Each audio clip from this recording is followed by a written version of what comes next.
Hello, friends. On this glorious day in drink history, we are talking Imbibe Magazine. What is Imbibe Magazine? Well, ladies and gentlemen, it's only the most spectacular, amazing, inspired, beautiful, and important magazine in all of drink culture.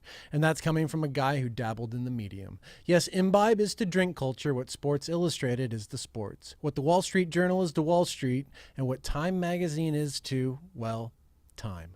Liquid culture is their self-proclaimed premise, and I shudder to think what the fine world of drinks would be like without this fine publication chronicling the spectacle as we go. And to learn more about this profound periodical, we are going straight to the source and talking to Paul Clarke. Mr. Clarke has been writing about drinks for over a decade, beginning with his blog Cocktail Chronicles and working his way to his current post as executive editor of Imbibe. Hailing from my hometown of the Seattle, Washington, things are about to get awesome. Let's do this.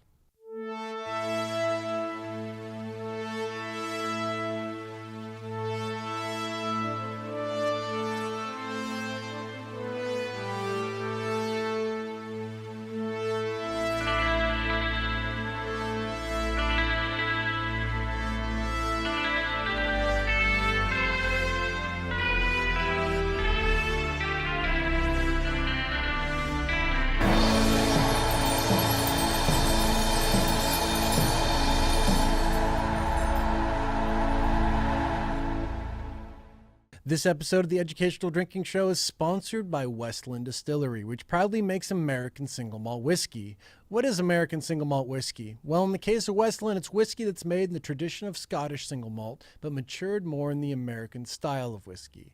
The Westland core range includes a sherry wood, peated malt, and of course the flagship American oak. And these guys have been making waves in whiskey culture, with Whiskey Magazine naming them their 2016 Craft Producer of the Year. If you haven't had it, I highly suggest giving it a try. Good stuff. And now it is my great pleasure to share with you my interview with Paul Clarke, executive editor of Imbibe Magazine. Where did your professional connection with beverage begin? It was somewhere in that intersection between whim and stupidity. Part of it was trying to find a direction with, what kind of career direction do you want to go in? Working as a journalist, working as a writer, and you need to kind of find a field that is yours, that speaks to you, that you own, that you kind of follow through with for years. And I joke, but it's only half joking, that I think it was partially a self-destructive tendency where I thought, wonder if I could write about whiskey and write about drinks for a living. I wonder if I just hinged everything on that, if I should go that route, partially assuming it would just kind of crash and burn, because really that's the most preposterous idea out there. But somehow my timing was right and it just kind of worked out. Outstanding. I'm going to scoot this just okay. A hair closer. Perfect. And in what year approximately did you make that preposterous decision? I'd been thinking about it for a few years. It was probably about 13 years ago that I first started thinking about it and kind of moving in that direction. It took me a couple of years, really to do enough kind of independent study and research and reading and drinking to have any kind of sense of what I was talking about, and until I felt really comfortable to go out and say that I can do this and this is something that I can specialize in. So that would have been in like 2003-ish, I guess? Yeah, exactly. I mean, I actually remember pretty clearly. It was a few months after my daughter was born, and anytime you have one of those major life changes, you start looking at your life and thinking, okay, I need to do things differently. I need to go in a different direction. This is a major moment and kind of reassessment. And it was part of that casting about, landed on a few books and a few newspaper articles and magazine pieces that really spoke to me, both because of the content, both because drinking is fun. So right there, it's kind of built in, perfect topic. But also, it was excellent writing about drinks, which was really what I wanted to do. I thought I want to do something where you can kind of express yourself creatively, have some fun with it, as well as cover a topic that's genuinely interesting. And all of these just kind of seem to fit together. What are some of the aspects of drink writing that really resonate with you as a writer? Well, ultimately, almost everything that comes about from drinks takes place in a bar. So it kind of has that built-in element of fun, but also that built-in element of people and stories. And I mean, ultimately, as a writer, your job is to tell stories, to explore a topic, to find those aspects of it that other people can relate to. And drink writing really does come down to those personal stories and those personal interactions, some of them funny, some of them tragic, but ultimately there's a lot of material to work with. So it just seems such a rich vein to mine. Was there, did other beverage writing play a role in inspiring you, or was it more just the beverage experience itself? I saw a lot of beverage writing that I didn't like, and so typically that would be more, like in the wine realm or occasionally in the beer realm, where the writing would be very kind of dry, very tight. And I thought this is kind of the antithesis of what this writing is supposed to be. This writing is supposed to be fun. We're taking something that is a luxury. I mean, it's not like we're talking about something that's a requirement of life, or it's not like we're talking about medical research or something that has these grave implications for humanity or for the world. These are drinks. They're supposed to be fun. They're luxury experiences in a way. And if we manage to make that dull, then we've failed at our job. So the aspect of drinks writing that I saw out there, a lot of it was kind of dull, but then you also saw some of the fantastic drink writers out there. Going back in time, you had people like Mencken, people like Kingsley Amos doing drinks writing that was, hilarious and engaging and really remarkable, as well as more contemporary writers like David Wondrich, who was, definitely having tons of fun in tackling drinks. And where were you doing your early writing at for drink writing? Well, I mean, early on, it was that matter of having a specialty that nobody knew about. Mm-hmm. So I would pitch some magazines or some weekly newspapers, and not really get a lot of mileage out of it. So I realized that I needed to have some portfolio to kind of show that A, I know how to write, and B, I know how to write about drinks. Mm-hmm. So in 2005, that was why I launched my blog, The Cocktail Chronicles, mainly just to put together an online portfolio of writing that I could then forward to editors and say, okay, see, this is what I do. And it worked. I mean, a few months after I launched that, a friend of mine pointed me to this Craigslist ad that he had seen, that a new magazine was starting in Portland focused on drinks. So I forwarded the link to it. I sent in an application, went down and met Karen Foley, the publisher of Imbibe, and we've known each other and worked together ever since. Imbibe is my favorite beverage magazine in the world. It is so good. So special from top to bottom, everything about it, the writing, the layout, the production, the photography, the inspiration, the vision. It's a really, really special publication. That's great to hear. We throw our all into it. So it's really good to hear that people like it because, in publishing and in writing, sometimes you never know. You put in months of work onto something, then you send it out into the world, and you wait to see what happens. A lot of times, a lot of people, it's just silence. You don't hear from most people unless they're angry about something or they don't like something, then they'll complain. But it's really rewarding when we do get those comments and do get those remarks from people who like the stuff that we're doing, feel that we're on the right track, or feel that they learned something from it. That's really reassuring, and that that is the reason that we get up in the morning and do this again, because knowing that people really enjoy this and really appreciate it. Well, so many of the magazines out there, a bulk of it's just reviews, ratings, 100-point scores, and just kind of commenting on stuff. But what Imbibe does is they really add something to the conversation. They create all this original content at such a high level, and it's just the whole package is there. When you started that working with Imbibe, you had that first conversation. What was the vision for the magazine? I mean, it comes down to two words that have been on our cover or been a part of the magazine ever since that first issue, and that's liquid culture. Mm-hmm. Obviously, drinks are a big part of what we do. It's right there in the name of the magazine, Imbibe. But drinks are only part of the story. We can only go so far if we're only talking about certain kind of grape varietals in wine, or if we're talking about certain kind of yeast strains or fermentation techniques techniques in beer. Where the real stories come in are when we wrap in the people, the bartenders, the brewers, the baristas, who play a part in the drinks that we enjoy every day and that are so much a part of our lives. That's, those are the stories. That's the meat for us to dig into, and that gives us so much to work with. When we look at drinks in that way, and not just as what's in the glass and a set of tasting notes or a set of reviews, when we see this full picture, and when we try to bring that full picture to our readers, that's what we find really invigorating, and I think that's what our readers like. Was that a radical idea at the time? It was the kind of thing that is old hat in food writing. I mean, you see tons of food magazines, food publications for generations, really, have recognized this story and this element of cuisine, that it's not just about what's on the plate, it's about the farmers behind it, and it's about the chefs in the kitchen and the wait staff and these magnificent restaurants and these greasy spoons and everywhere in between, that is where the beauty of cuisine comes from.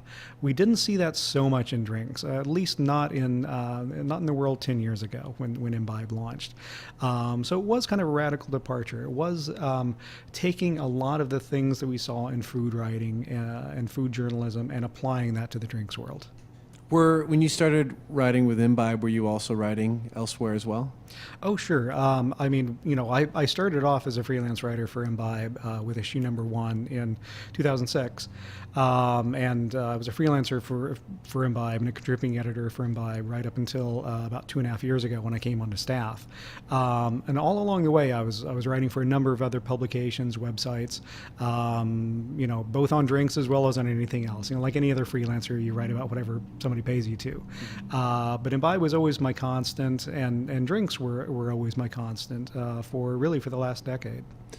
Once you established yourself in the space as a drink writer, how did you start to evolve and change, and where did your inspirations take you as a drinks writer? Well, it kept coming back to that core principle of trying to do it differently from everything else that I saw out there. When I first started out 10 years ago, there were relatively few people who were writing about drinks, and I'm talking specifically about spirits and cocktails. There were relatively few people. A lot of them were in that kind of realm of tasting notes and reviews and just basic factual information about a product without really digging into those larger stories. So every time I got an assignment, or when I would pursue an assignment, it was looking for those bigger stories or looking for some way to do it differently, to bring this spirit or this cocktail or this person or this idea and spin it a little bit differently.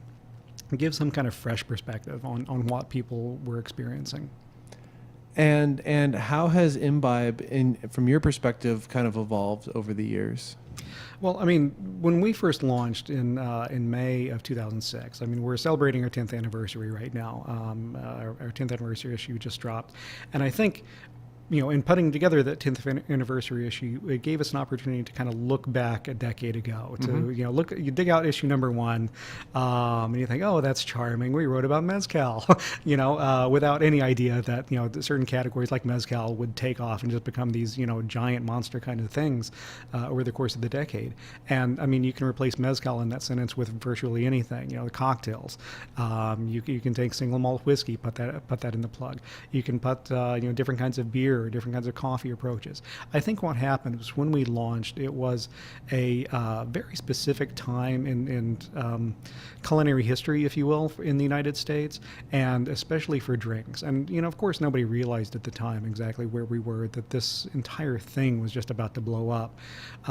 So it really was fortuitous timing, to come into it and say, oh, we have,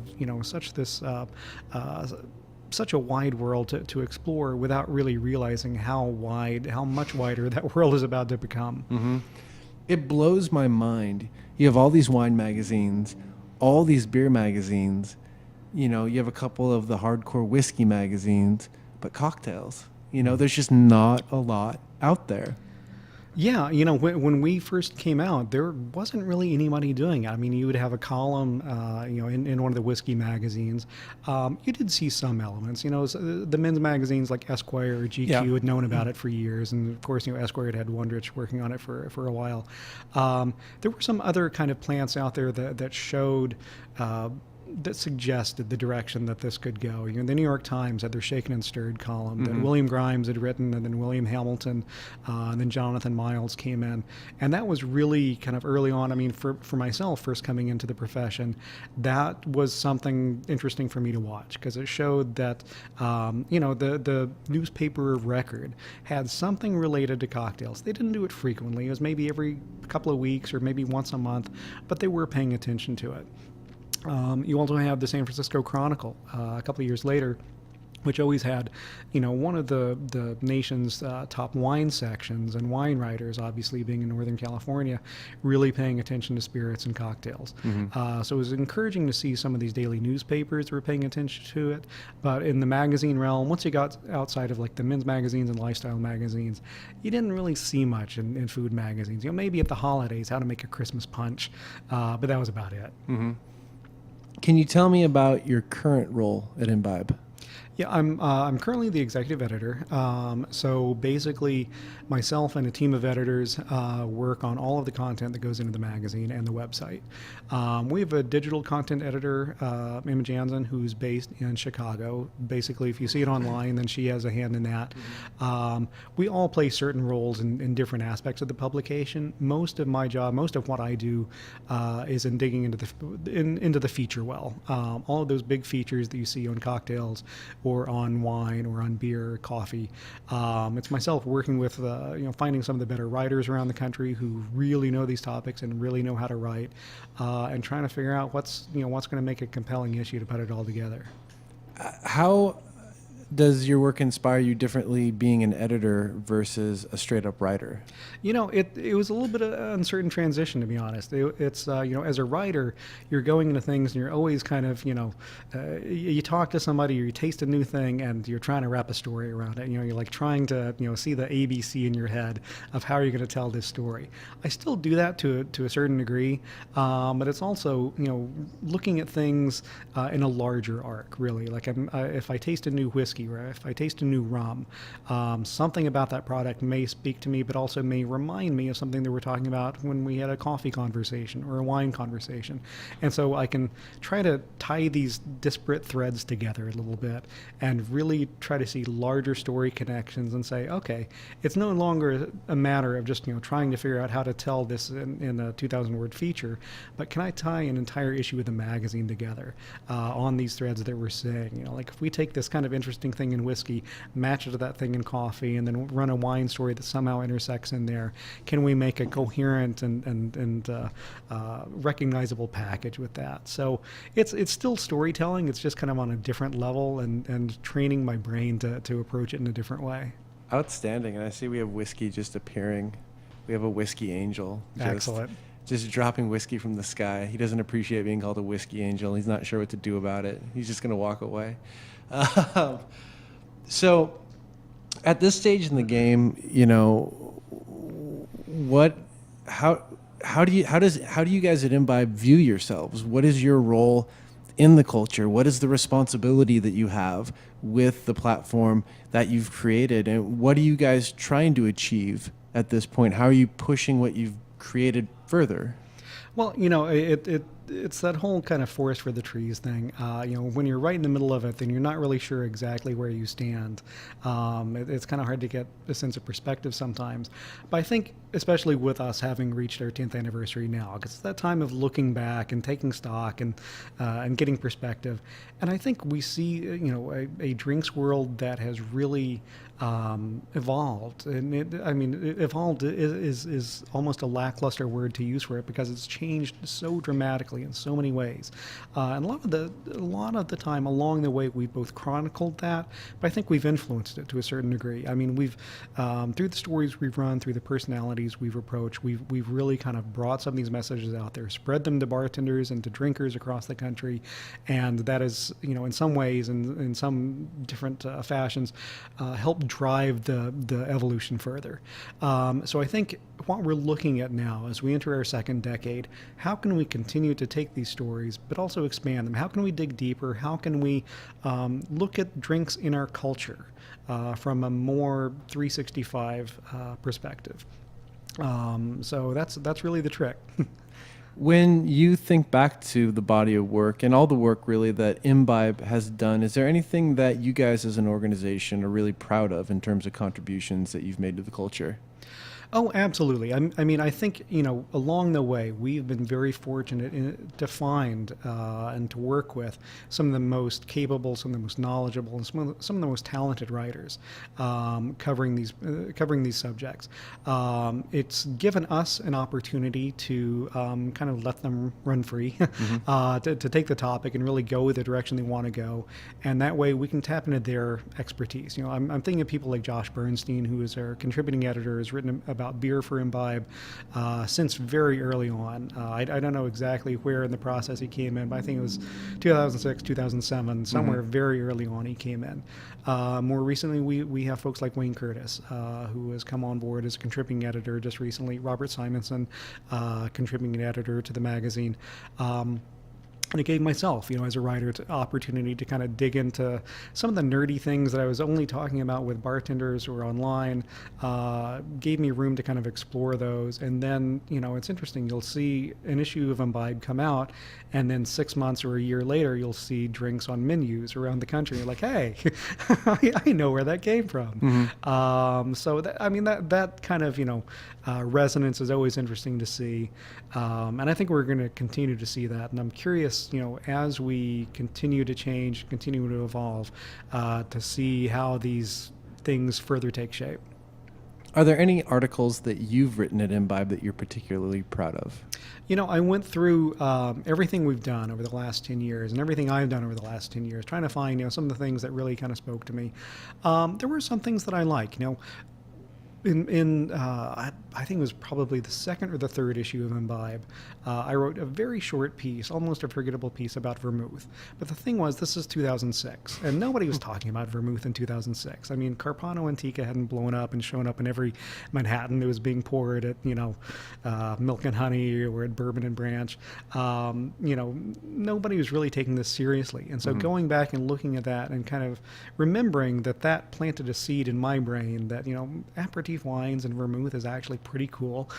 We need to continue to follow this. And so kind of following the trajectory over the course of 10 years, going into quinquinas, going into American aperitif wines, digging into those, and in our anniversary issue, revisiting the aperitif wine category as a feature, kind of seeing those long arc stories as they've developed. Other things I've really enjoyed is writing some of the personality profiles because, again, bringing it back to the people and the stories that we tell.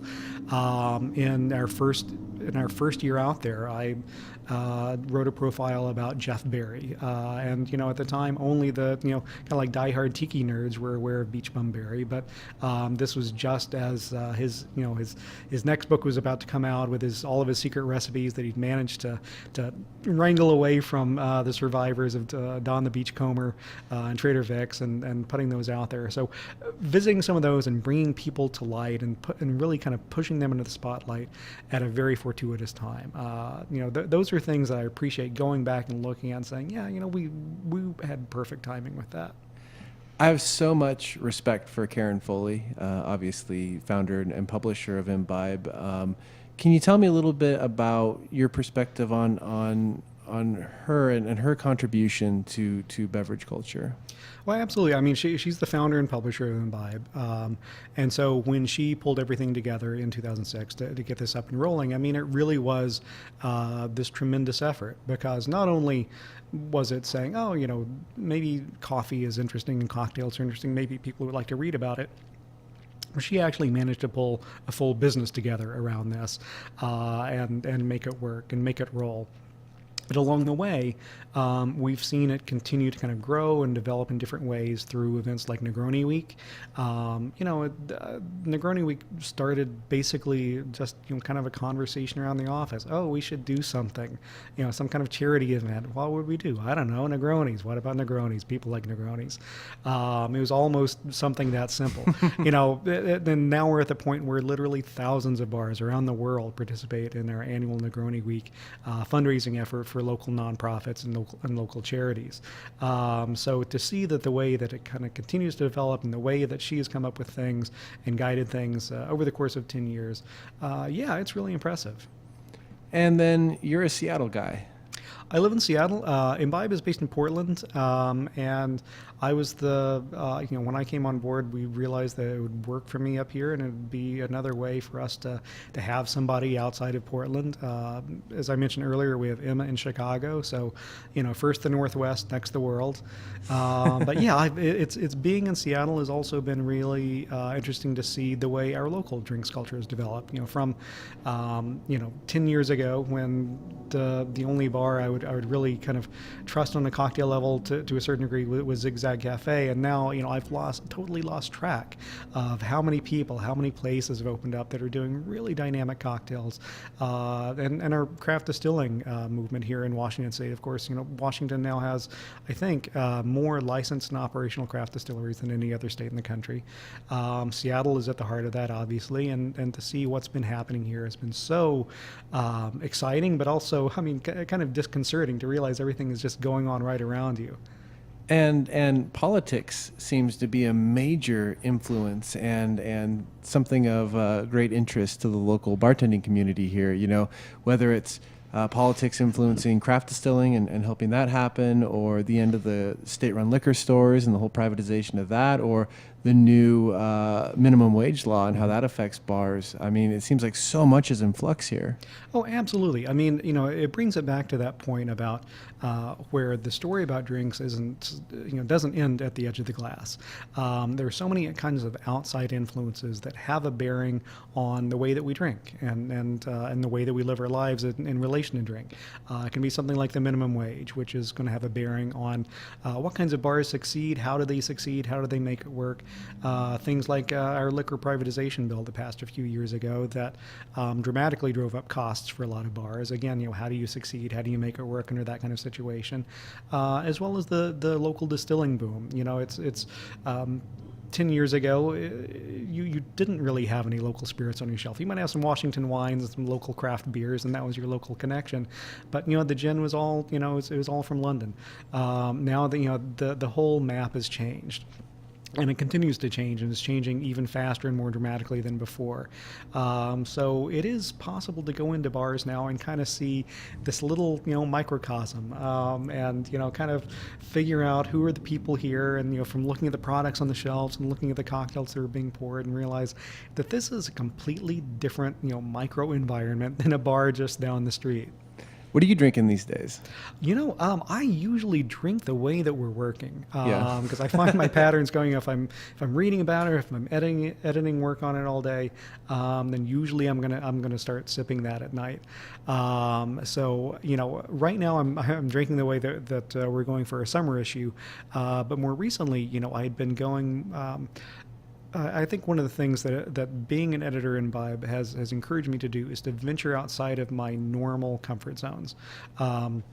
I always had, my creature of habit things when it came to coffee and beer and wine. It was, wine, I only just barely dabbled in wine. Mm-hmm. So now it's much more exciting for me to go into a wine shop that I know, I've been there enough to know their kind of selection, to know that it's a safe zone. So I can reach out my hand, pick up a bottle, and as long as it's not, $300, know that I'm going to be getting something that's safe, and it's going to be delicious, it's going to be wonderful, and finding those kinds of surprises along the way. Have any categories really emerged to resonate with you over the years? Early on, I think in the first year that we were out, we wrote a feature about rye whiskey. And this was 2006, but I think it may have been in our January 2007 issue. And I remember doing a tasting at the time. I got samples of every available rye whiskey in the United States in my house. I think there were, I don't know, maybe 10. And invited over Murray Stenson from Zigzag Cafe come over to the house, and Casey Fitch, who at the time was the co-owner, and Robert Hess, who would run the Drink Boy forums. They all came over to the house, and we tasted through every available rye whiskey. And I diligently wrote up all of them and posted them online, as well as put them in the story. And to see now, 10 years later, how rye has become just this, this monster stalking through the whiskey world, with so many new distilleries coming on and putting out rye whiskeys. and the older distillers really kind of reassessing and reappraising the way they approach it. That's been one category that's been kind of interesting to watch over the course of the years. But really, you could take that same story and replicate it for almost any kind of spirit style. I mean, agave. Oh my God, mezcal and tequila have grown into these huge entities, and not just huge entities, but these tremendously story-laden, politically driven kinds of entities that's been really interesting to watch along the way. And rum. Rum is another category where, it used to be you had your choice between, you have the orange-flavored rum and the lemon-flavored rum, but now we have, rums from Martinique, rums from Guadeloupe. You have these immensely flavorful blended rums that are coming in, or they've been aged in cognac casks, or with a pineapple distillate folded into it. So it's been really amazing to see the way almost all of the categories have gone in their own way and have really just kind of metastasized in terms of the kind of creativity and options that are there. And we are broadcasting from Westland Distillery here, so I'd love to get your thoughts on the American single malt as a category. Mm-hmm. What's the potential there, and where do you see that headed? Well, that's been a really interesting category to watch as well, because even 10 years ago, if you're talking about American whiskey, single malt was almost just an afterthought. You were almost always just talking about bourbon or about rye whiskey. But American single malt has been kind of that curiosity category where initially it was out there. There are a couple of people making it. They made it pretty well, but it didn't really register on anybody's radar. You talk to bartenders about it, they're like, oh yeah, I heard about somebody doing something, but whatever. Now to see how far that's come also, and I think that's, of course, that's been driven almost exclusively by the boom in craft distilling in the United States, just within the past 7 or 8 years that's really taken place. Now we're seeing not only more single malts out there, which is important because numbers certainly help drive the conversation, but also some excellent quality single malts that are coming out there that really can stand on their own feet, and that I think increasingly over the years, as the category kind of matures and continues to expand, will be on that same kind of even footing from the more venerable single malts from Scotland and now from Japan. Absolutely. Going back, you had mentioned Murray Stenson, and I tried to connect with him, but he's a very difficult guy to connect with. Can you tell me a little bit about your experience with him and your perspective on his contribution to cocktail culture? Well, I think Murray's contributions have been immense, but I think he doesn't like to hear that. I recall from 10 years ago, 11 years ago, when I first started going to Zigzag and being a regular there and talking to him. He had been digging these things out, but he'd been doing it from a bartender's perspective. Try to put together a menu that every other bar doesn't have, so that you can stand out, so that you can have something distinctive to bring people in.